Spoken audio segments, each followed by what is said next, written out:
you have some resistance from your environment when you said you wanted to do something with music, and how did you overcome this? Are you saying, I guess you're saying people rather than my environment. Yeah, it's like this little mouse came up to me and said, "Mike, please don't do this."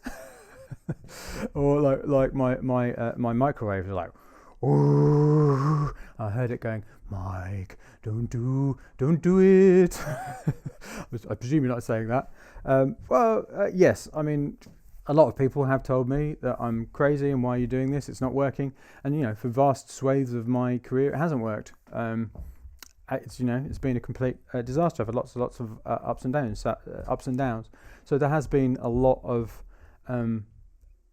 times when everything seemed to be against this dream of making music. Possibly more often than not, in fact. But really, it was, I stopped making music for 8 years.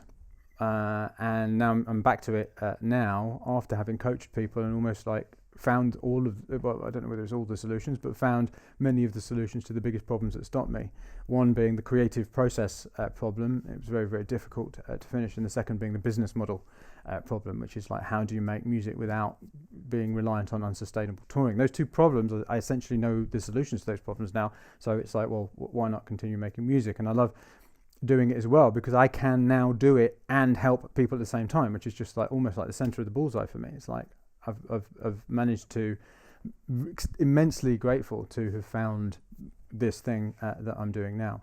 But at every stage of the process, there has been many, many things telling me don't do this. I mean, in general, the people around me have been relatively supportive. I've not been telling you must not do this. But then I think that's partly down to the fact that I've just ignored that. So it's not been that important. I'm sure if I'd had my radar on for that kind of thing, then I would have given up many times. But I'm a stubborn bastard at the end of the day, and I'm like, no, I'm not going to give up. Right? And there is really in success. It's not just about this, but when I say, and I would hesitate to say the word success in relation to me, but in kind of getting what you want out of life, there is an element of just not giving up. That isn't to say don't change what you're doing, don't be flexible. There's a difference between not giving up and change and not changing at all what you're doing. Because if what you're doing isn't working, there's probably something you need to change about it. But it's about knowing what you actually want and then not giving up on that. Yeah. I do think that there is an element of truth to success equals not giving up.